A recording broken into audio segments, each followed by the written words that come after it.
Dobry Państwu. Hello, everybody. It is a great pleasure to be able to welcome everybody to this event. And it's a great honor to introduce today's speaker, Lynn Keller, Professor Lynn Keller. This lecture initiates the Ecopoetological Laboratory led by myself and Professor Gerardo Beltran as part of a research project, Non-Anthropocentric Cultural Subjectivity, within the University of Warsaw Excellence Initiative. And many thanks to Professor Paweł Piszczatowski for coordinating this project. So our distinguished guest today, Professor Lynn Keller, is a professor of poetry and environmental humanities at the University of Wisconsin-Madison. Her research interests include post-war American poetry, experimental poetics of recent decades, as well as eco-criticism. Much of her work has focused on experimental writing by women. She has published, among other titles, Thinking Poetry, Readings in Contemporary Women's Exploratory Poetics. That book appeared in 2010. And more recently, Recomposing Eco-Poetics, North American Poetry of the Self-Conscious Anthropocene. And this recent book, which came out in 2018, I have to say is a game changer for me, for my own research. She focuses on linguistically innovative work. However, she also declares commitment to reading broadly in the field of contemporary poetry, and as a teacher to cultivating in her students the varied reading skills necessary to appreciate varied poetics. In recent years, combining her interest in experimental poetry with her engagement in environmental issues, Professor Keller has contributed significantly to the development of ecopoetics. So it's my pleasure to welcome all of you, our viewers and listeners. And Professor Keller, the floor is yours. Thank you very much, Julia. I want to thank Julia Fedorchuk for inviting me, along with Gerardo Beltran and the Ecopoetological Laboratory. And I thank the Department of Modern Language at the University of Warsaw for their support. It's a privilege to be here. Of course, I'm grateful to all of you who are out there who've made time to join us online. Following what has come to be a widespread practice in North America, I want to respectfully acknowledge that the place where I'm speaking is located in the traditional homelands of the Miwok and Pomo peoples. So my title today is Meditations in an Emergency, the Poetics of the Self-Conscious Anthropocene. My 2017 book, Recomposing Ecopoetics, introduced a concept useful for understanding contemporary ecopoetics, the self-conscious Anthropocene. The Anthropocene, designating the geological epoch shaped by the impact of humans that many believe the Earth to have entered, is fundamentally a scientific concept. Arguments about when the Anthropocene began rest on changes to the Earth's surface, hydrosphere, atmosphere, registered in geological strata. Debated dates range from the beginnings of agriculture through the Industrial Revolution to the so-called Great Acceleration of the mid-20th century, initiated by the development of the atom bomb and the proliferation of synthetic materials. Thinking about the self-conscious Anthropocene does not focus on geological markers for planetary change. Instead, it explores the cultural and intellectual transformations that accompany pervasive awareness of the dramatic environmental changes evident in our time. Prescient individuals have worried about human impact on the environment for several centuries, but I would locate in the 21st century the truly widespread awareness of the scale and significance of anthropogenic environmental change involving multiple interacting planetary systems. I date this cultural condition that I designate the self-conscious Anthropocene from 2000, the year when Paul Crutzen and Eugene Sturmer first published the term Anthropocene. The writing of many 21st century poets forcefully reflects this widely shared, often anxious awareness of humankind's profound disruption of the Earth's ecosystems and of the resultant precarity of much planetary life. And that writing is my subject today. I've used the opportunity of this talk to distill from my book the key characteristics of the poetics of the self-conscious Anthropocene.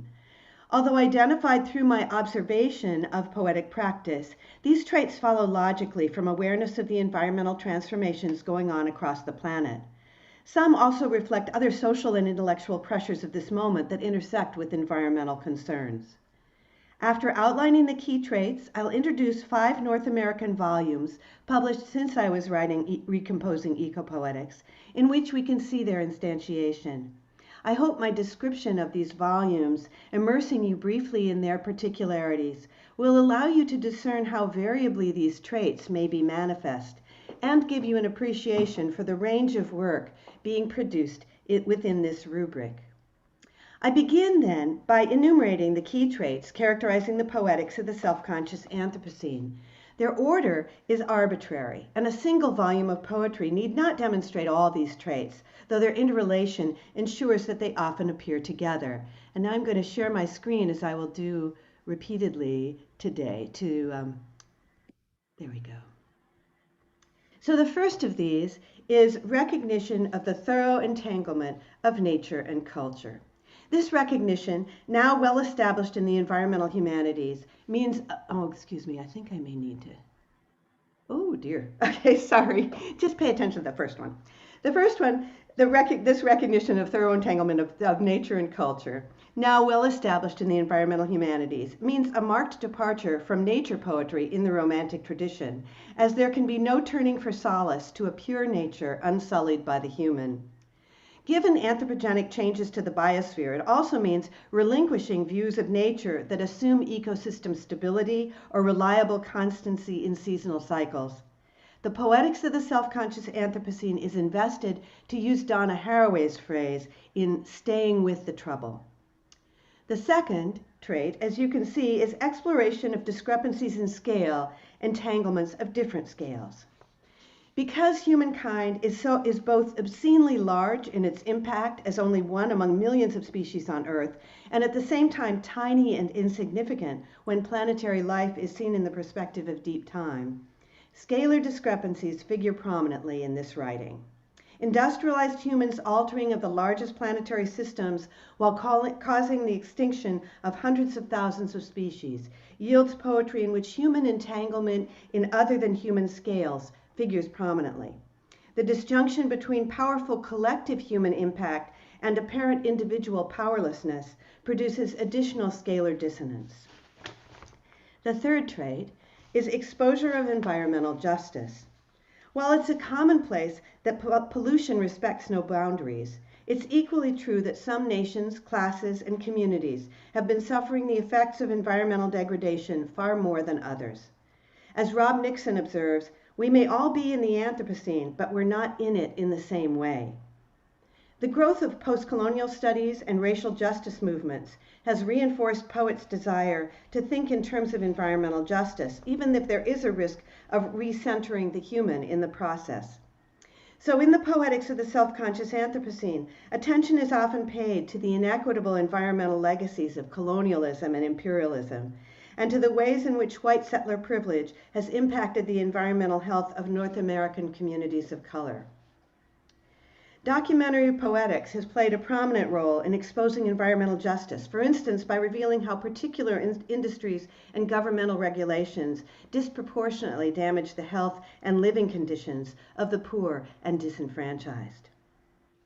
The fourth trait is repositioning humankind in relation to other species and other constituents of the more than human world.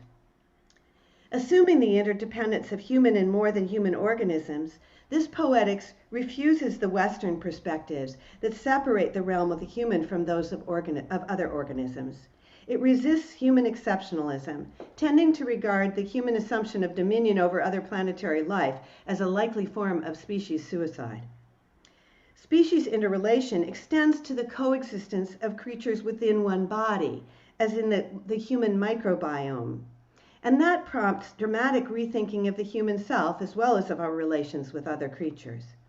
As Alexis Shotwell has observed, perceiving the human subject as a self suffused with otherness also propels a recognition of our material co-constitution with parts of the world we might want to protect ourselves from.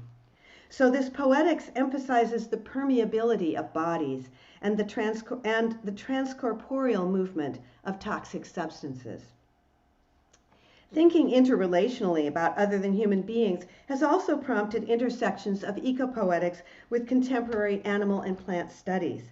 Some poets working within this poetics are attempting to explore the life worlds and communication systems of more than human beings. The fifth trait is information-based attention to environmental degradation or transformation. The poetics of the self-conscious Anthropocene may powerfully explore the emotional consequences of living amid drastic environmental changes, but the writing's foundation in information remains crucial. Recognizing humans as responsible for the environmental messes in which we find ourselves, poets have taken it as their responsibility to understand what is happening and to share those understandings with their readers. Often compelled by a particular environmental disaster, the condition of a particular place, or the impact of a particular industry, they seek out relevant knowledge. Or they may even conduct their own experimental research so that their poetry reflects informed understandings of environmental developments, processes, and prognoses. Often data-driven, this poetry frequently incorporates scientific or technical language. The sixth and last trait is stretching or defying formal and linguistic conventions. Confronted by environmental development so unprecedented, so dangerous to innumerable species, so overwhelming in scale, so insidiously embedded in dominant social structures, so challenging to assumptions that have been fundamental in Western civilization, and so complex in their cascading consequences, poets of the self-conscious Anthropocene tend to reach beyond familiar forms for their representation. Generic hybrids are common. Syntax may be torqued or distorted, words themselves redesigned, unusual lexicons employed, the internet mined, the space of the page and visual elements employed in unexpected ways. So those are the traits. The 5 volumes I've chosen as examples, published between 2015 and 2018 by poets from the US and Canada, suggest the range of poetic forms and of approaches to environmental issues opened up by this poetics. They also illustrate some of the altered understandings of poetic voice and subjectivity that it yields. Rita Wong's Undercurrent is the most consistently focused and the most didactic of the volumes I'll discuss. Its unifying preoccupation is water, not primarily water's soothing sounds or reflective beauty, as one might find in nature poetry, but rather its environmental importance and worldwide degradation. Undercurrent emphasizes the need to protect clean water and resist the industrial projects that, in threatening water quality, threaten the health of human and more than human creatures. Wong positions herself as someone learning from water itself, declaring early on, "I hereby invoke fluid wisdom to guide us through the toxic muck. I will apprentice myself to creeks and tributaries, groundwater and glaciers." Counterbalancing the work's propositional forcefulness are the speaker's humbling admissions that she is still learning water's syntax, even acknowledging that she's not yet succeeded in learning to swim. She positions herself also as a student of First Nations activists whose long-standing recognition of environmental interdependence has helped make them leaders in resisting pipelines, uranium mines, and other extractive infrastructures. Many of the poems, as well as the italicized prose sections woven among the poems, recount experiences in which Wong joins with indigenous waterkeepers in acts of peaceful protest, so that the tracing of her individual journey into a fuller understanding of water is also a record of broader resistance to the culture of those she cleverly calls the unsettlers, by an empowering we. Wong's we is on one level the particular community of individuals with whom she undertakes political activism. More expansively, that we includes all those who understand the importance of correcting the wrongs of capitalist imperialist society. That's the case in sentences like these. We see that obscene wealth for a few is not merely a sign of merit or talent or ability, but also a spiritual sickness, a bloated ego, a reduced capacity to respond to the suffering of one's kin. We want everyone to understand that the tumors in the moose and whitefish and our neighbors are a sign of our failures, not our successes." Unquote. Wong emphasizes the global character of this collectivity by integrating into the volume's English some Chinese characters and numbers, along with vocabulary from half a dozen native languages of her region. Additionally, her "we" incorporates more than human creatures. Quote, "We are tardigrades and tawny owls, river dolphins and rockhopper penguins, slow sloths and fast elk." And the "we" includes the varied writers whose words appear at the bottom of her pages within gray areas shaped like waves. These statements from Louis Pasteur, Thomas Merton, Rachel Carson, along with contemporary poets, ecologists, environmental historians, and science writers, reinforce the perspectives of the poems. Even though she is speaking as the member of a collective, a subject position, we might note, far from that associated with lyric, Wong in this volume risks a righteousness that easily accompanies a sense of one's own rectitude. I have in mind passages like this one. "We are the ones who cannot be bought, the ones who will not sell out, the ones who refuse to be bullied, the damp, trembling ones who feel fear in the face of intimidation tactics and propaganda, yet act or bide our time with courage." I find this stance off-putting. Its smugness, though, is at least partially offset by Wong's insistence that this right path, is available to all. Quote, "Whether or not we were taught those responsibilities by our families and education systems, we can still learn how to address them. We can look frankly at what is not going well, the destruction of natural habitat, the dangers posed by global warming, the inequities and violence in our own cultures, and do better. We are capable of it if we care to try." Much of the volume exemplifies that frank look at what is not going well. Its proud recording of model attempts to address what is wrong and do better is intended to inspire change. A benefit of Wong's empowered sense of we is that undercurrent conveys a fundamental hopefulness, both about what art can do and more broadly about the availability of understandings that represent solutions to our environmental problems. The catalog is one of Wong's favorite devices, and her listings of damages enact her faith that awareness will prompt change. The poem "Bisphenol A" makes this explicit.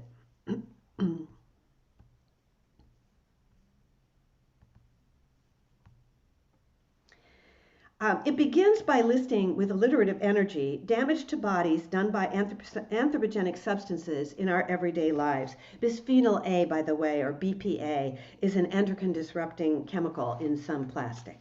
So she writes, "Bisphenol A bursts a cell wall, leaks plasma limpid, laden with toxic gifts courtesy of duped ontology, corporate cancer embedded in diets, morsel by muscle, blight by bite.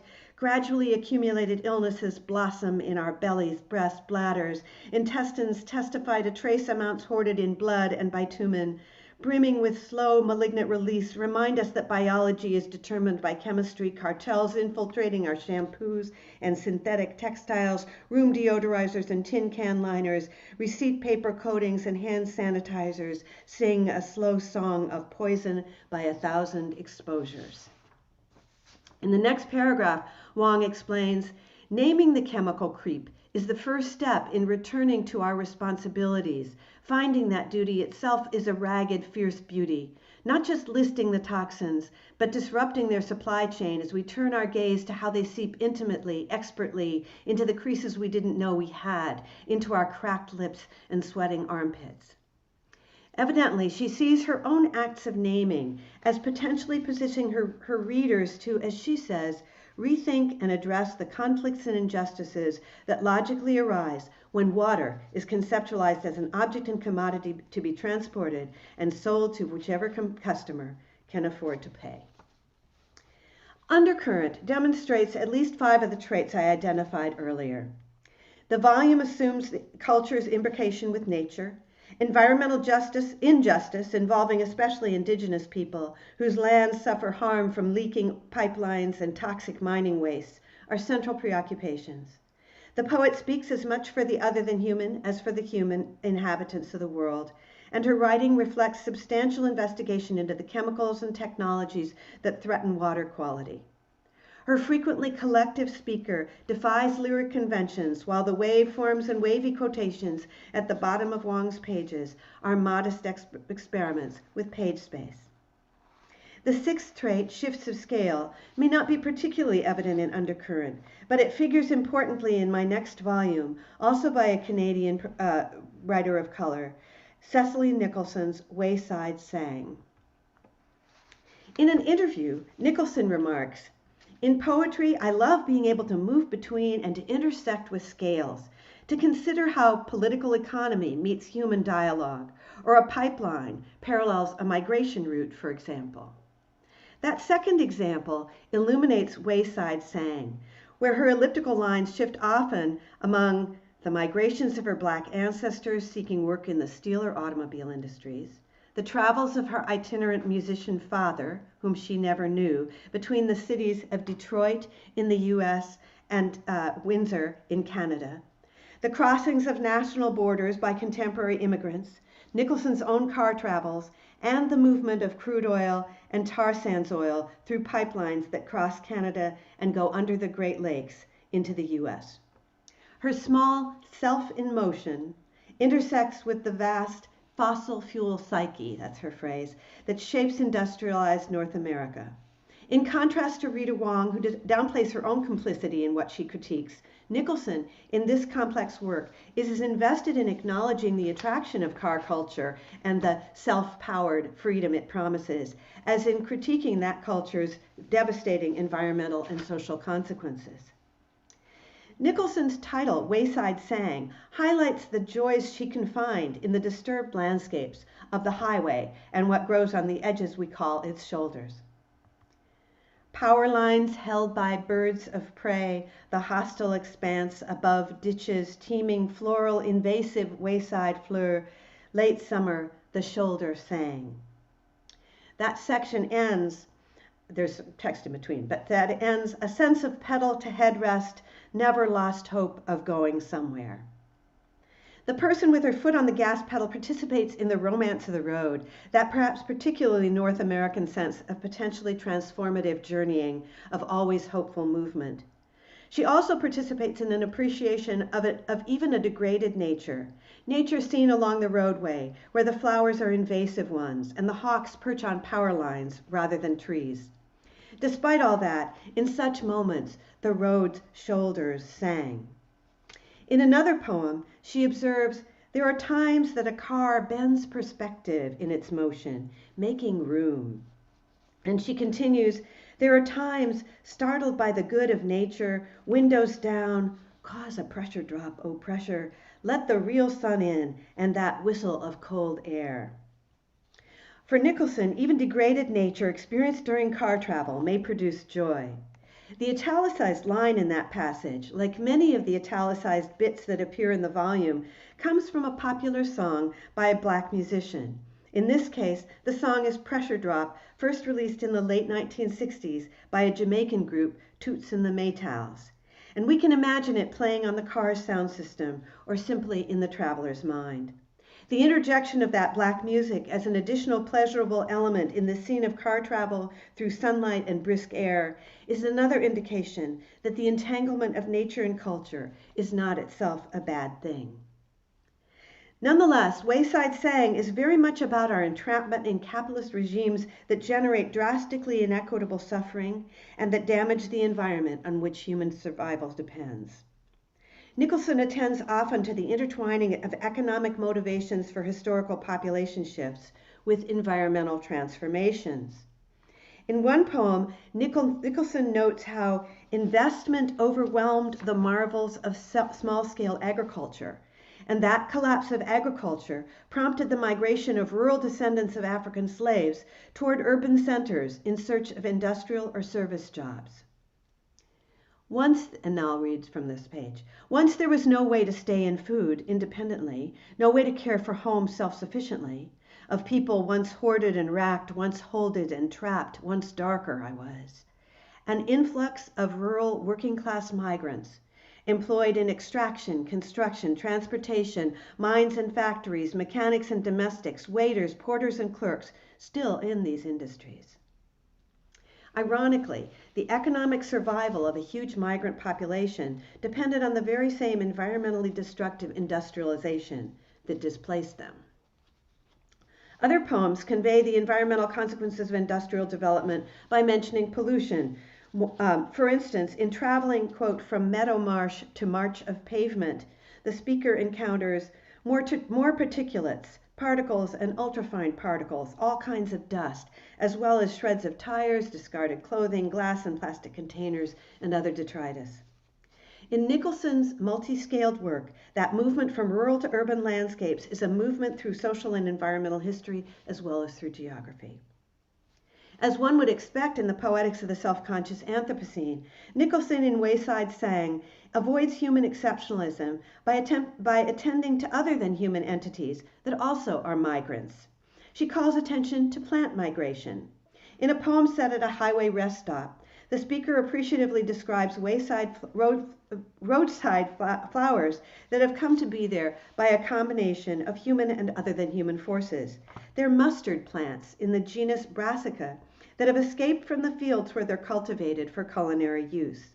Quote, mustard flowers in green Brassica oilseed genetics grown wild across roadsides, escaped fields to ditches, through schoolyards and parks.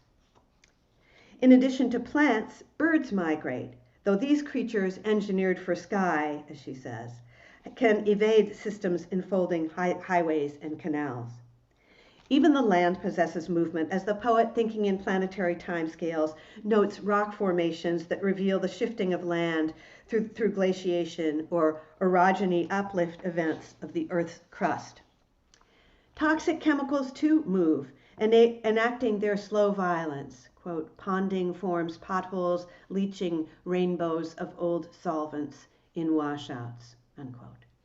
Nicholson emphasizes, however, that the ways in which modern humans have been moving are often at odds with other migration paths. White settlers in particular have been violently destructive to the land and its native inhabitants. Here's an example. Fields raised, then cultivated grid sections, disregarding rivers and migratory routes, skim the foundation of glacial sand, silt and gravel bites into Erie. Built over grounds of RCMP burned houses, the Caldwell members, as with the Keykite, sans registered land base, at the junction of the foot and flyways, five-line skink and fox snake, mud and the musician, mechanic drives on. The passage names two bands of Indigenous or First Nations peoples with particularly grim histories. The Caldwell are federally recognized Chippewa or Ojibwe band in Ontario, Canada, but they have no officially recognized land base. In the 1920s, the Royal Canadian Mounted Police and other law enforcement officials burned their homes in Point Pelee to force them from their traditional lands. So theirs are the RCMP burned homes. Point Pelee is now a national park in Ontario that extends into Lake Erie, not a reserve for the Caldwell. The Keykite are a Pacific Coast tribe who also did not cede their traditional land and have not been granted their own reserve. The five-line skink is the only lizard native to the Canadian Progress of Ontario, and in Ontario it is now an endangered species. The eastern fox snake, too, is endangered. A non-venomous snake found in Ontario and other regions near the Great Lakes, the species' survival is threatened by habitat loss through shoreline development and the draining of wetlands. So the poem reminds readers that settler colonial culture of Canada, as it imposes its vast agricultural grids and fills in wetlands for development, not only disregards the health of land or bodies of water, it builds its infrastructure through the destruction of native lives, both human and more than human. Before moving on from this volume, I need to more fully acknowledge its preoccupation with borders and their crossing. The third of the book's 6 sections, Port of Entry, is particularly concerned with the experience of migrants at national borders, with the, quote, trauma in a 400 square foot office suffered at border control. Nicholson points to racism and xenophobia impeding border crossings. Quote, "The fix-in-mud types white speaking ensures a point of entry," unquote, while those who don't speak or look white are subject to long waits and interrogations. Quote, "Repeat questions about having ever been arrested, ever placed in handcuffs, ever charged," unquote. Those who manage to pass the interrogation and cross the border too often encounter financial insecurity and failing infrastructures with consequences like lead in the blood of your children, as in the Detroit suburb of Flint. But borders in Wayside Sang are not just boundaries between nations. They are a more pervasive concern with positive as well as negative dimensions. In addition to rigidly guarded national borders and bounded spaces of incarceration, Nicholson invokes the potential of bridges and the enrichment experienced in following the highway from place to place. It is characteristic of this volume's insistence on the complexity of our situation and our desires that its borderlands are at once spaces of possibility, where, as she notes in her afterword, new subjectivities and identities can emerge and resist the colonial paradigm, and also sites of potential violence where movement or growth may be thwarted. Clearly, this Afro-Canadian poet wishes her own lines to make connections across borders to open possibilities for positive change. The third volume I've chosen to represent the poetics of the self-conscious Anthropocene focuses on a very particular place, the immediate vicinity of Exit 43 from the Long Island Expressway. Located on the western edge of Staten Island in New York City, this is the neighborhood where the author grew up, and also the site of the Fresh Kills landfill. There, on 2,200 acres, which would be 890 hectares, that had been a salt marsh, approximately 150 million tons of primarily household waste were dumped between 1948 and 2001. Now being transformed, quote, from wasteland to garbage Arcadia, its mounds are being capped so that the area can be turned into a park. Abutting that landfill is another dump site, less well known but even more toxic, the Syosset landfill on Long Island. Located adjacent to an inactive hazardous waste site where a copper rod mill had operated, Syosset was a dump for industrial and agricultural as well as household waste between 1933 and 1975. In the early 1980s, it was placed on the national priorities list for remediation. That is, it was identified as what we call a Superfund site. Such sites are associated with high levels of cancer, as well as birth defects and other health problems. And when Jennifer Scapitoni began working on this project, her mother was undergoing chemotherapy treatment for breast cancer. Scapitoni presents this heavily contaminated area near Freeway Exit 43 as representative of global ecochemical calamity, her phrase, so that phenomena like the marine oil spill from the Deepwater Horizon, the exporting of toxic e-waste to Agbobolshi, Ghana, the pollution of drinking water in Flint, Michigan, and the release of radioactivity from the Fukushima nuclear plant also enter into her volume. The book's outsized title suggests its generic intellectual and imaginative range. The Republic of Exit 43, outtakes and scores from an archaeology and pop-up opera of the corporate dump. Let me quote a passage from an underture, a term better suited than overture to the author's exploration of buried materials, in which Scapitoni describes some of what the book does. These lines will also give you a sense of the density of her sentences and her penchant for verbal play, for instance, in her allusion to a 19th century classic of British children's literature, Lewis Carroll's Alice in Wonderland. While mapping her every way aborting research into the sludges, Scapitoni explains the project has found itself addressing a multinational sprawl of diversified environmental mishaps along the way. The pop-up choruses, which interrupt the archaeology, sample the syntax and nonsense logics of Lewis Carroll to graft last-ditch pastorals of poetasters from Virgil to Victorians onto the quarrels of buried corpuses, CEOs, the EPA, that's the National Environmental Protection Agency, estimated pupils and half-lives of chemical substances, tracing the pathways of a malice in Underland that is incompletely virtual, for which responsibility has been rendered abstruse. Scapitoni spent 10 years doing the research for this unsettling and formerly unsettled book. She was often frustrated by the lack of available data and the ongoing deliberate destruction of relevant documents, even as she learned a great deal, not just about pollutants seeping from landfills, but also about the intricacies of the legal system that made it possible for corporations, which are treated legally as persons, to avoid being held responsible for harming environments and bodies.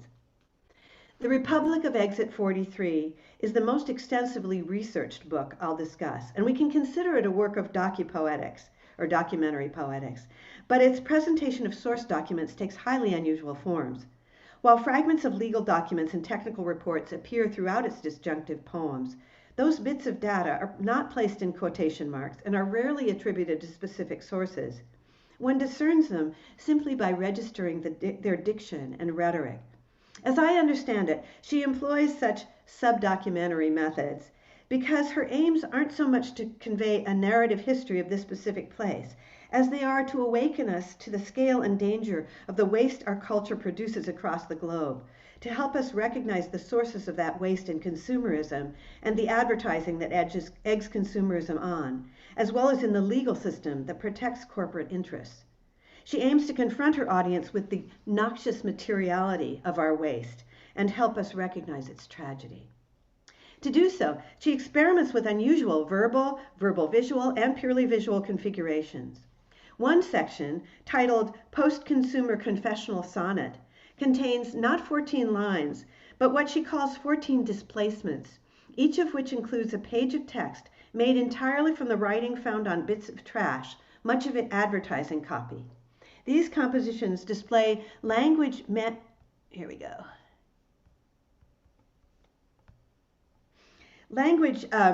manufactured utterly within the closed circuits of consumption. Here's a sample. More than a ledger, open, tear here, repeat. Be inspired by the story of Philip's transformation from a small Bartlesville business to a global energy enterprise and the extraordinary people who made it happen. Cut, washed, and ready to use, grown in California. A sale on every page. Clinically proven to provide lasting back pain relief. Dine, shop, explore. 4 places to shoot the perfect selfie fan play. Pages with this kind of text are paired with photographs of the art installation or performance piece in which many of the same bits of trash were strung or woven onto a large loom. Wires strung between posts, with each line up to 20 feet long. Fragments of the corporate and legal documents her research uncovered appear in the pop-ups identified in the book's title. Within the text, these 4 sections are labeled Pops Up interludes, with the capital letters introducing the common abbreviation for persistent organic pollutants. These interludes contain collages made from paper strips of text interleaved with strips of photos of landscapes or machinery or occasionally book illustrations. These pages are printed in color, and their disconcerting loveliness, in combination with the contents of the documentary bits, encourage reevaluations of the pastoral mode as harboring dishonesty and denial, even while offering compelling aesthetic and emotional appeal. Brief selections of text from Alice in Wonderland figure in many of these composite images of what she calls a new pastoral, often taken from the opening chapter in which Alice tumbles down a rabbit hole. That hole corresponds with the deep hole of Scapitoni's research, the trash-filled hole of the Fresh Kills dump, and the equally huge figurative hole we industrialized humans have dug for ourselves in our greedy environmental destruction. The elusive bits from other writers that appear in the pop-ups or pops-up, whether from poems by Matthew Arnold or Walt Whitman, theory by Paul Virilio or Frederick Jameson, Hesiod's Theogony, Virgil's Georgics, or the fairy tale of Cinderella, lead the reader down her own rabbit hole of Googling for sources and then considering how those selections from those sources relate to the mess in which we find ourselves. While the project has very personal roots in Scapitoni's childhood memories and the illnesses that have threatened and sometimes killed her friends and relatives who lived in that intensely polluted area near Exit 43, the first-person singular pronoun barely appears in this book. This is not surprising given that the boundaries of the self are a frequent preoccupation in ecopoetics. The lyric I, or the kind of bounded singular speaker found in traditional nature poetry, no longer feels adequate or perhaps even ethical. There are a few passages in the Republic of Exit 43 that recount childhood memories of collective behavior. For instance, after mathematics and spelling, we mock picnic on the dump, sliding school children in the fenced-off sump. More often, Scapitoni seems interested in allowing language impersonally to reveal its own co-optation by corporate interests and advertisers, its dishonest spin by industry scientists. Additionally, she structures the book as a dramatic script so as to open it to multiple voices. Different sections are attributed to specific players from literary tradition, such as Orfeo, Alice, Virgil, Io. That last name of a mythological maiden also signals input-output, I-O, an important concept for thinking about toxic trash. Importantly, parts of the book, including the 14 displacements of trash woven onto public looms, are conceived of as being voiced by a chorus. Scapitoni names some of the members of this chorus, which is adapted from the one that comments on the action in Greek tragedy, listing a motley assemblage of toxic chemicals and heavy metals, readily polluted substances like water, institutions like the EPA, roles like CEO or PRP, potentially responsible parties, or titles like Esquire, a dignifying title adopted by lawyers. These constitute the communal voice discernible in the midst of disaster capitalism. The section titled Chorus Fosse, fosse meaning ditch, reaches beyond New York City and Long Island to recall a range of chemical disasters, especially the Deepwater Horizon spill and the responding application of toxic chemical dispersants. Scapitoni explains her interest in choral voicing by highlighting the etymological roots of the word chorus in the threshing floor of the polis, the city, a site where grain was thrashed to access the seed, a site of ecstatic dancing, but also a civic and religious space. Its collective voice may sound, quote, an ideal ambivalence toward the action of the puppets of the gods on stage, unquote. And as this extraordinary book certainly does, it may express a range of emotions or positions, from sympathy to critique to rage, from judgment to lamentation. Brenda Hillman, whoa, I need to give you that screen back.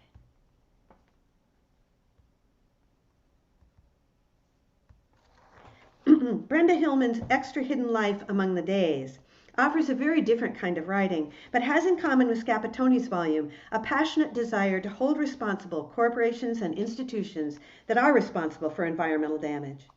An interest also in using visual elements to enhance the communicative range of poetry, and an inclination to rework the pastoral for the self-conscious Anthropocene. The first part of my talk's title, Meditations in an Emergency, is the title of a 20th century poem by Frank O'Hara. And while the emergency he had in mind was not environmental, I adopted his phrase not only because it registers the urgency of our environmental situation, but because in that poem he rejects the pastoral. Playfully, O'Hara declares, "I've never clogged myself with the praises of pastoral life, nor with nostalgia for an innocent past of perverted acts in pastures. One need never leave the confines of New York to get all the greenery one wishes," and so on. My use of his phrase signals that many of the writers engaged in eco-poetics struggle with the legacies of the pastoral tradition and nature poetry. They want to avoid nostalgia for an idealized green world falsely imagined to exist in opposition to the built urban realm. They reject the fantasy of nature, something from which the human stands apart and may enter for solace and uplift. But at the same time, they feel drawn toward the realm of the other-than-human life encountered in so-called nature. As I noted when introducing the repositioning of humankind as a trait of the poetics of the self-conscious Anthropocene, there's a lot of interest in exploring through poetry the kinds of consciousness plants and non-human animals possess, while trying to avoid anthropomorphism and anthropogenic projection. These are challenges that Brenda Hillman navigates in Extra Hidden Life Among the Days, as she attends to often overlooked creatures in the natural world that have gained little literary attention. Lichens.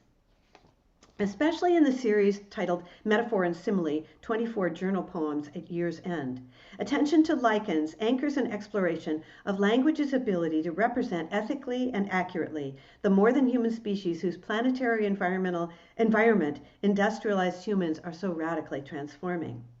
Titled simply Day 1, Day 2, and so forth, these poems are at once disjunctive and capacious, and they explore all sorts of visual arrangements of text, often, as in this slide, breaking up the text with descending lines of repeated diacritical marks, punctuation marks, or small words like articles or prepositions. All but a few of these poems are also punctuated by small reproductions of cell phone photos, usually one per poem, depicting the species of lichen mentioned there. Using an abbreviated syntax typical of journal notations, the poems shift focus rapidly as they trace Hillman's thinking and observations. Resisting the constraints both of polished conception and of strictly alphabetic renderings in their depictions of more than human lives, they inventively explore the representational resources of non-alphabetic elements and page space. The title Metaphor and Simile signals Hillman's investigation of what we can and can't know through poetry's reliance on imaginative comparison. Her preoccupation with the inescapable combination of is and as in figurative language propels a complex dynamic of at once acknowledging our species-specific perspectives, keeping before us the inscrutability of the vegetal others with which we are environmentally entwined, and pushing to extend the powers of perception, imagination, and human language for approaching alterity. The homophonic identification of lichen, L-I-C-H-E-N, and lichen, L-I-K-E-N, encourages her exploration of figurative language in which one thing is likened to another. A crucial likeness threading through the volume links the hidden lives of rarely considered microorganisms or small symbiotic composite organisms, which is what lichens are, combining fungal and algal elements. So the volume links those with the lives of oppressed and marginalized humans. Thus, the volume's title poem begins, "Sometimes when I'm very tired, I think of extremophiles, chemolithoautotrophs, and others with power for changing not life into lives, of those that eat rock and fire in volcanoes before the death of the world but after the death of a human, of their taste for ammonia or iron, sulfur and carbon, and somehow enough of it to go on. As workers taste revolt, they grow at the vents of oceans, turning mute vapor into respiration, changing unhinged matter to hinges." The category of extremophiles, organisms that can live in extreme environments, includes lichens, and something that gives lichens particular figurative force in this collection is the ability of some species to degrade the stone on which they grow, turning rock to soil, so that, as the title says, they have the power for changing not life into lives. The irregular visual channel down the center of that poem might figure a volcanic chimney or a hydrothermal vent, which are places where extremophiles are found, or the thallus of a lichen, its vegetative body or trunk, or the hinging space of social change. However interpreted, that use of page space exemplifies the volume's interest in ways in which visual elements might help register silent or silenced lives in poetry. Later lines identify writers of radical mind as further exemplars of obscure lives. Without equating the struggles of microorganisms in hostile environments, exploited workers, or unrecognized writers, Hillman suggests they have in common living under forces that try to render their lives invisible, unworthy of attention or care. Put side by side in the often overlooked genre of poetry, these diverse hidden lives are rendered more visible, as are the powers they may possibly possess for changing not life into lives. This potential aligns in Hillman's thinking with that of the undercommons, as theorized by Stefano Harney and Fred Moten. The undercommons is a coalition especially of Black, Indigenous, queer, and poor people, to be joined by anyone who recognizes that the structures oppressing these groups are bad for all of us. The undercommons is committed to dismantling current structures and systems in order to create a truly alternative social life. The radical transformations produced by humble lichens give Hillman hope for such transformative social change among humans. To her mind, quote, lichen says, accept what is, then break it down. As the following passage from day 3 makes clear, lichens' power to transform their substrate makes them models for living in the self-conscious Anthropocene and for producing the fundamental social change this era desperately needs. This passage, which I'll read in a moment, comes after she's been contemplating with a sense of helplessness the near impossibility of avoiding complicity in various forms of suffering and injustice currently endured by human and non-human animals. Our phones made by slaves, our satchels made of soft cow. During the can't stand it, how to live, skin in the yards, life forms, species on stucco and bark, lobes on fences like old sentences, shield and speckled, breaking down progress, breaking down hulls of ships at port, near tiny foxes in the woods passing through, the organisms breaking things down, flavopunctilia in the lacerated dusk. O world, worlds that are and aren't, that is and isn't a metaphor. Here Hillman gestures toward varied kinds of lichens, growing like skins on wood, metal, stone, or stucco, in urban ports or in woods wild enough to host foxes. Even flavopunctilia names an expansive genus of 5 widespread species of speckled green shield lichens. In a sustaining vision, at once literal and metaphoric, all are seen as organisms breaking things down. I hope this brief discussion of Hillman's work allows you to perceive that she's revising pastoral tropes for our time. She attends to more than human lives, not to celebrate wilderness or recount uplifting experiences of nature's beauty, as in the pastoral writing Frank O'Hara scorns. Yet her learning about inconspicuous organisms in her surroundings does enable her to identify admirable models in the natural world.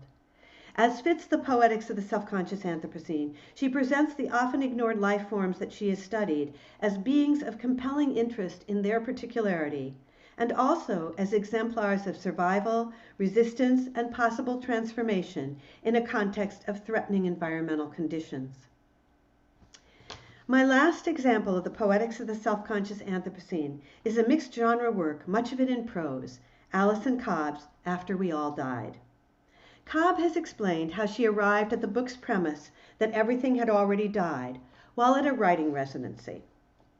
Staring out at the desert, I realized that people like me, born since World War II, arrived after the end of the future.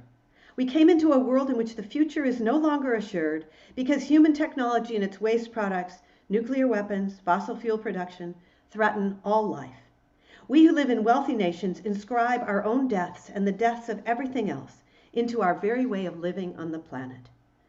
The cultural values and beliefs that underpin our civilization, the sense of humans as the dominant species on the planet, master and shepherd of everything else, erase our true situation as enmeshed in an ever-changing, chaotic system of life. Unfettered capitalism, which reduces everyone and everything to use value and profit potential, extends the illusion that humans are in control and further codifies our destructive relationship with the planet. Reading Roy Scranton's article, Learning How to Die in the Anthropocene, furthered this thinking because she, quote, reacted against his argument that as a fossil-fueled civilization, we must learn how to die.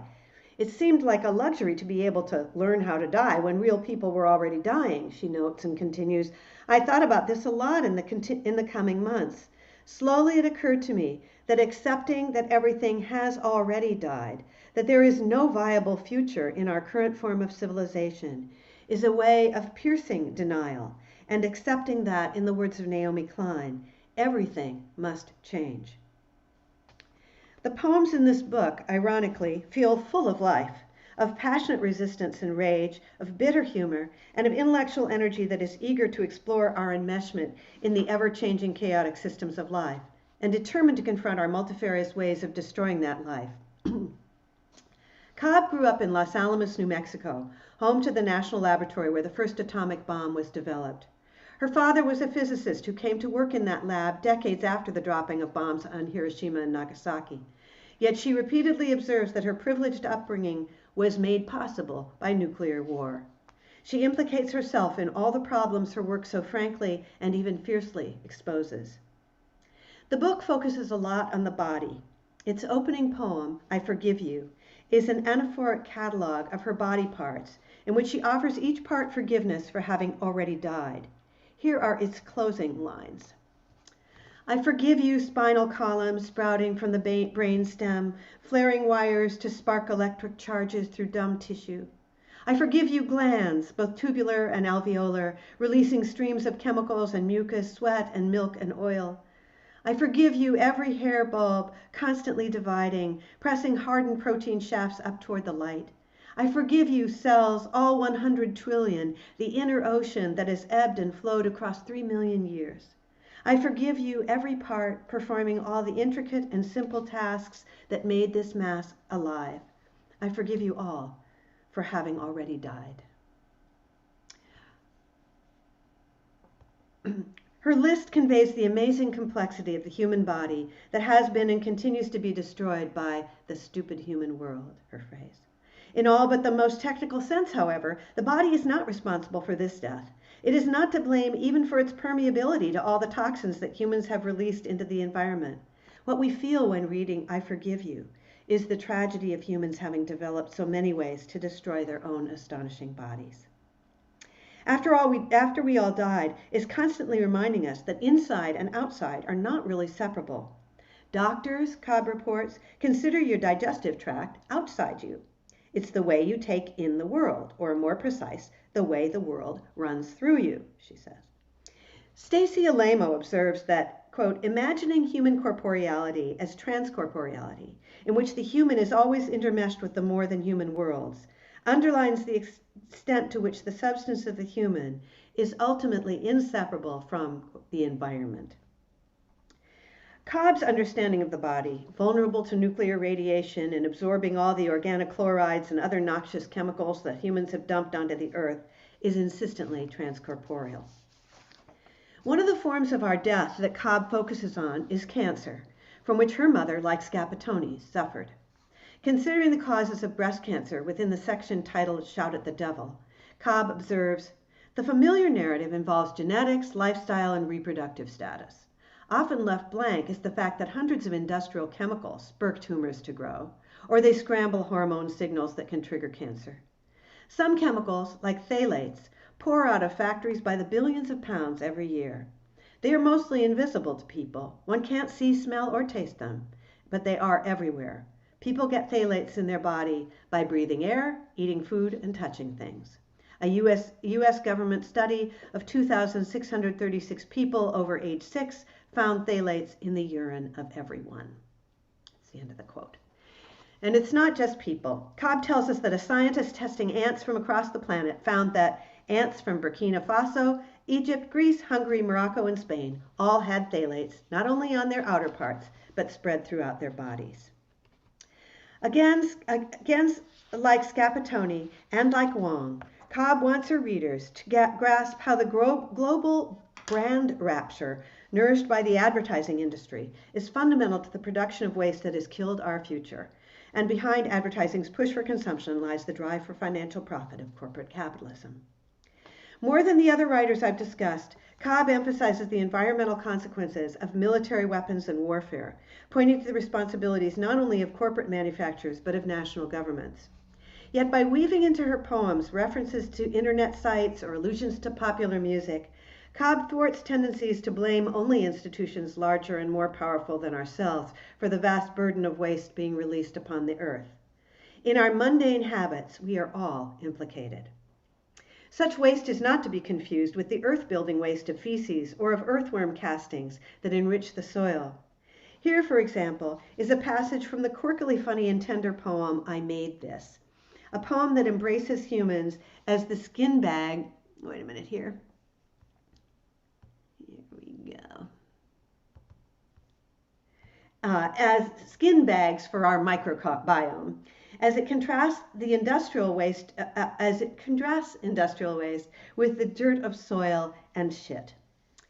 I like to think of shit as the tenebrous edge between the living and the dead. Like Darwin, who spent a lot of time with his face in the dirt and came back to report that pretty much the whole surface of the earth had passed through worm intestines. Like the lady in Portland who doesn't use her plumbing. She composts it all for her garden. She handed me a pure white bulbous head of garlic and said, "I made this." At once funny, repellent, and admirable, this lady is a reminder that we do have some choices. The opening lines of the title poem, which closes the book, echo debates about the dating of the Anthropocene. Quote, "When was it that everything first died? Someone said when the first atmospheric engine cranked into motion. Someone said when the atomic bomb bloomed over the desert at Trinity Site. But these are only a few of the more recent times when everything died." Unquote. The piece goes on to suggest that the first rape or the first enslavement of a human being marked the beginning of this death, the first time a person no longer possessed her own living flesh. The first object was human, and the earth filled up with dead matter. But Cobb critiques her own obsession with such origins, saying it betrays her own cataclysmic sincerity. My belief in the delusion that everything could be okay. It's true, though, there is a hope underlying this grim book, which, with verve, humor, and rage, tracks some of the many ways in which with our bodies we nurse the machine that killed us. Here is the volume's final paragraph. "This is our death. We share it, we who come after the future. With our bodies we nurse our machine that killed us. We give it all of our words. We give it our births to continue, and we who live in privilege, we devour the births out of everything else. The task of such selves is not to live. It is to refuse all the terms of this death into which we were birthed. Maybe then, learning to be dead, something can live." Cobb's notion of refusing all the terms of this death into which we are birthed, of refusing the proliferating ways in which we've produced our own eradication and that of so many other species, corresponds with a truly radical social transformation that is the aim of the undercommons with whom Hillman aligns her work in Extra Hidden Life Among the Days. As Jack Halberson explains it in his introduction to Harney's and Moten's book, The Undercommons, quote, "Our goal is not to end the troubles, but to end the world that created those particular troubles as ones that must be opposed." Passages like the one that closes Cobb's volume help me to highlight as I conclude this talk that the 6 traits I've outlined, however anodyne they may sound, often add up to something ferocious in its transformational aims. Poets practicing the poetics of the self-conscious Anthropocene are reconceiving the human, rethinking nature, reconfiguring the animal, and rejecting the systems of thought, law, language, and behavior that have separated these entities from one another or arranged them hierarchically, because, as their consciousness of the Anthropocene makes terribly clear, the results of the old ways of thinking have been catastrophic. Appreciating the power of poetry as a corrosive discourse, their aim, to adopt some phrases Scapitoni has used, is to effect a tectonic shift that just might save planetary lives. By holding on to an ideal of poetry as a means of knowing thickly, many of those who deploy the poetics of the self-conscious Anthropocene aspire not just to expose and critique or even to transcend, but to transformatively recreate the structures that govern our society's myriad impacts on the planetary environment. Thank you. Okay, thank you. Thank you so much. Thank you very, very much for this amazingly inspiring talk. And now we're opening the floor to questions. Maybe there are some questions in the chat already. So you can, anybody in the audience can write their questions in the chat, and they will be, I will repeat them to Professor Keller. In the meantime, while we're waiting for the questions from the audience, what I started thinking about towards the end of your talk is well, first of all, I find it really fascinating how those poetries of the self-conscious Anthropocene, how they both challenge the pastoral tradition and somehow rework it. They don't just, like in the case of Brenda Hillman, she doesn't completely reject the pastoral mode, but she finds new ways of employing that tradition. Right. And I'm also thinking about what happens to the lyric. What happens to the lyric understood as the kind of poetry which creates this intimate, the tone of intimate conversation, intimate exchange between the poet and the audience, because it seems to me that a lot of this newest poetry rejects the lyric mode, but maybe not completely. Maybe there are new forms for the lyric that somehow persist in this. What do you think? Yeah, What do you think about I that? think you're right about both these things, particularly the pastoral. I think it's just, it is being dramatically reworked. And I just ordered a book. In fact, it just arrived, but I haven't yet read it. That's called Black to Nature. That is about African American rewritings of the pastoral. I'm sorry I haven't read it because it probably would enlighten my answer here. But it just seemed to me that it's very difficult to get away from, and there's no need necessarily to do so, from a valuing of the natural environment that supports us, and we evolved in this green world, and this planet is the place that we love. So it's not surprising that certain aspects of the pastoral continue to draw us and draw the poets. It's just that some of the pastoral, at least, is involved in this sense of the environment as something out there, as opposed to being entangled with human culture. And if it's out there, then human culture can sort of go on with its thing, and the environment will be okay, and our nature will be okay. And this is obviously not the case. So the need to rework it is there, and it's there in the mockingly, even in that Frank O'Hara poem, where Yes, there are other lines, he sure. describes himself anyway, like leaves and so forth. So it is the love of the world around us keeps aspects of the pastoral alive, but other elements in it drastically need to be reworked, because to imagine that world is there, unchanging, just there for us to turn to, is a terrible delusion. And we have to recognize the drastic changes that we are precipitating, that we're making, and then the reactions that we're precipitating, in order to, if there is going to be a new life, a new future for us. And the lyric too, I think, one of the strengths of poetry is, of course, its emotional resonance. And some of that does come often from a sense in a poem of connection to another individual.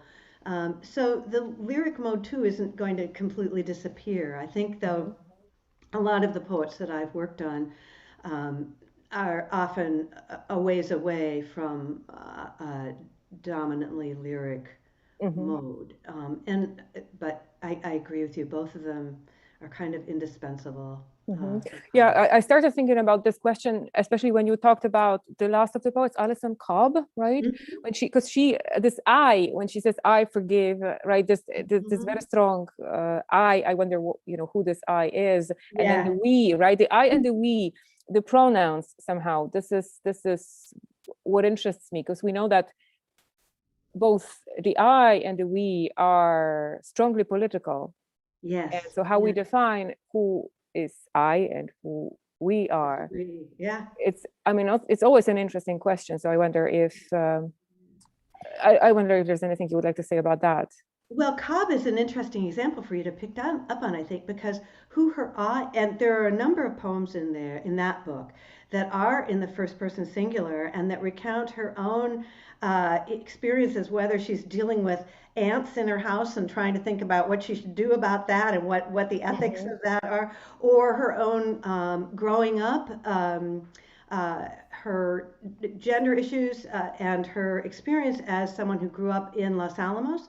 So that sense of her I is very politicized. It is politicized within, within this history of the development of the atomic bomb.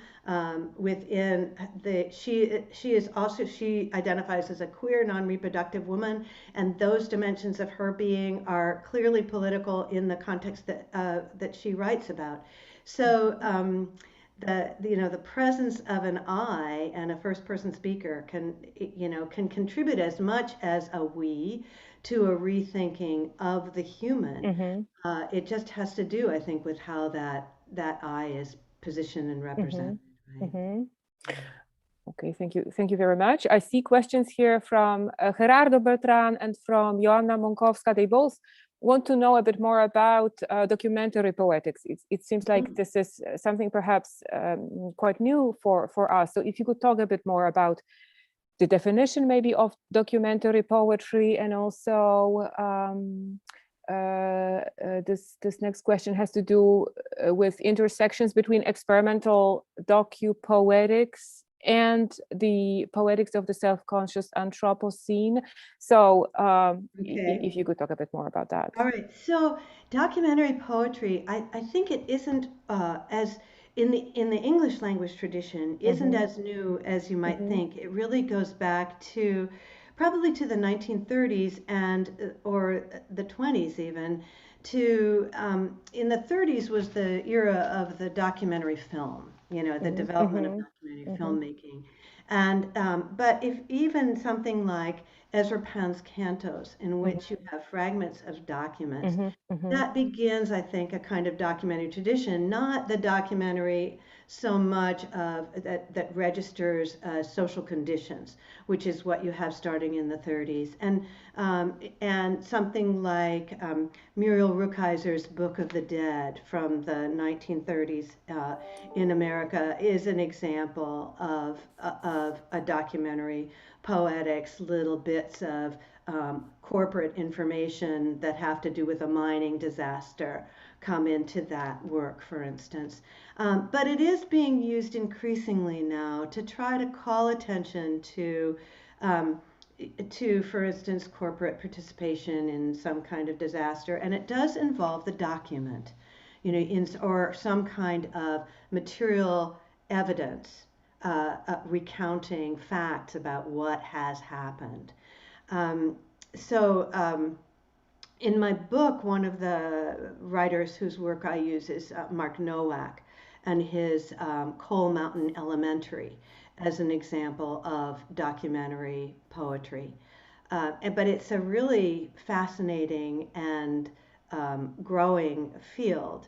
So I don't know how it intersects with this poetics, I think, is partly just in terms of what I said about the poetics being committed to a basis in information. So this is one way in which information is communicated. And I think I mentioned the documentary when I was introducing environmental justice concerns, because it's often used as a way to provide a factual kind of exposure of environmental injustice. So I don't know if that's been helpful, but. Oh, yeah, it's been very helpful. Actually, another question comes to my mind already, but there are some more in the chat. And in the meantime, I also want to tell you that people are saying thank you, thank you, thank you. A lot of people are saying thank you for a great, wonderful, inspiring talk. So I just want you to know that there are a lot of comments like this. Thank everybody for listening for so long. I know that was a long talk, and I hope you were able to hang on. So thank you. Absolutely. So there's a question from Paweł Piszczatowski. You only spoke of female authors, and well, the question is whether eco-poetics in modern American poetry is a female thing, right? It really isn't. And it's funny, this is really just a chance thing, and it has nothing to do with my argument. Of course, I was aware as I, ended up with this group of 5 women writers that they were women poets. And I suspect it just reflects my own history as a reader. That I've done. I have actually 2 books that are devoted exclusively to women poets, and but not the Recomposing Ecopoetics, which has multiple male poets in it. And of course, I enjoy reading the work of male poets as well. But I guess that is just what happened as I was picking out these volumes, and it probably says a little something about my own reading habits, but really not about ecopoetics. There are plenty of men who are also writing in this vein. Yeah, Pavel here comments that because he is a scholar of German literature, German poetry, and he says that in contemporary German poetry, it's mostly women who are engaged in these. Yeah, well, it would be hard to do a statistical analysis. Yeah. One thing too about the ecopoetics, the poetics that I've been outlining, if you take a book like A Wayside Song, Sang, that doesn't have to be read as an environmentally, someone else would present a reading of it that was really just focused on, let's say it's anti-colonial stance or just the car industry or, whatever. So, of course, it does, in fact, I think the first words of the book are fossil fuel psyche. So you have to be thinking, or I have to be thinking about the whole extraction industry thing. But I just wanted to suggest that it's because this consciousness of the Anthropocene so pervades our thinking that there are books like Wayside Sang where it wouldn't have to be identified in the way that Undercurrent would as an explicitly environmental project by every single reader, because these things can kind of just infiltrate our thinking. Yeah. I'm trying to remember. What was the question? I'm sorry, I'd forgotten that. No, the question was about gender, whether there is something. How they were more. Yeah, they're right. And I guess I was thinking that it's hard to count because how one counts depends partly on how one reads. Exactly. Okay. Here's another question from Grzegorz Czemiel. Thank you for the inspiring lecture. I wanted to ask about translation. Does it figure somehow in your perspective of poetry in the Anthropocene? What is the role of translation? Yes, does it figure somehow in your perspective of poetry in the Anthropocene? So I think translation is so important and so valuable. And I'm really sorry to be such an Anglophone. My languages are poor, unlike all of you. And my training in world literature is thin, so that I was trained as an Americanist decades ago, and I've just written about American and North American writing because that is where I feel that I have the basis for it. But I don't mean to be excluding translation, and I think that the valuable thing that can come, or one of the valuable things in this context, is a greater awareness of how different environmental issues are being processed in different cultures. That is both what the issues are in different places, how they're perceived, and how they are written. So I think the more translation that we have and the more cross-reading among environmental scholars, the better this will be. And one of the things that is happening in the environmental humanities in the United States is much more opening into international context. It had started out as a very American-focused field within the United States. Okay, we've got another question. Karolina Cieszkowska says, I like the idea of recognition of the thorough entanglement of nature and culture. Would you say that there is a direct link between the loss of culture and the loss of nature due to globalization? Ooh, what an interesting question. Yes. Well, the loss of sort of distinctive cultures seems to me very like the kind of extinction events that we're seeing, right? And the way in which we have sort of fewer species that are dominant, and we'll get invasive plants or whatever that are everywhere, and we lose the native species. And I think that's a really interesting analog, and that they're not unconnected phenomena. I think that's true. Yeah.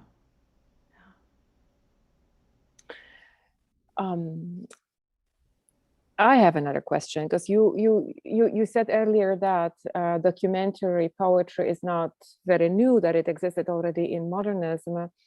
And one of the things I've been thinking about a lot lately is the analogy between what's happening now in contemporary poetry, definitely American poetry, but also Polish poetry, for instance, and what happened about 100 years ago. So the avant-garde movements and modernism, whether there is a kind of analogy between what was happening back then and what's happening now. I know the terms such as modernism and avant-garde are notoriously hard to define and very broad, and everybody has their own definition. But would you say that there is a kind of that it is possible to compare this moment, which I perceive as, okay, it's a difficult moment and a very challenging moment, but also very, very creative, in the sense that there's so much to do for the artists. You said at the end that poetry of the Anthropocene is about, that you talked about the transformational aims of this new poetry, right? So these aims are huge. They are not just about, I don't know, picking a new subject matter, but they're about the transformation of poetry as an institution, of the function of poetry, of the relationship between poetry and the world, of the way we think, and of the world ultimately. And it seems to me that that this impulse towards a very radical experimentation with form, but also with what poetry is, right? So it goes very deeply, that this is something that somehow that can be somehow connected with that modernist impulse or avant-garde impulse. What do you think? Or do you think this is well, not I don't know. I don't know interesting? whether one theory would connect them pretty directly. I think some of Marjorie Perloff's work, the critic Marjorie Perloff, suggests that the radical energies of modernism got sort of cut off with World War I and so forth, and then, or after the 20s, and then they get picked up again with the energies that of the 1970s, 80s, and so forth, with language writing in the United States and what that has fostered. So one view would be it's really a kind of continuation of modernist experiments and thinking. Another would be, and the other, which I think appeals to me more, and which may be what you're suggesting too, is that there are some powerful analogies in terms of being in moments of cultural crisis, and that the response of the artist is a sense that we need something very different if we are going to both awaken our audience and be able to respond in ways that are generative and adequate in any way to the world that we inhabit. You know, a sense that the forms had lost their vitality and lost their connection to the reality that we were living. In the modernist era, when the sort of the city and so much change. So I think that we are in a period of, you know, of dramatic change and crisis, and that does push artists to be working in a variety of ways. Of course, there are plenty of people being not innovative, but there always were, right? That was true during the period of the modernists too. And we tend to read now more of the experimental modernists than we read their less adventurous contemporaries. And of course, that situation is true now too. Yeah. Okay. We have a new question from the audience. Joanna Piechura. As someone interested in genetic criticism and eco-criticism, I wonder about your writing process. Do you think that documenting and analyzing the various stages of writers' literary practices can become a valuable part of studies on eco-poetics? What is genetic criticism? Yes, we would have to. I have no idea, so we would have to have Joanna explain it in the chat. But maybe the second part of her question, do you think documenting and analyzing various stages of writers' literary practices can become a valuable part of studies on eco-poetics? Well, certainly, I think it's a valuable way of reading. That is, I think it's really helpful to, if when I'm teaching, I encourage students to read all of somebody's work before they write about one of their books or a few of that person's poems in order to get a fuller sense of the development of their thought.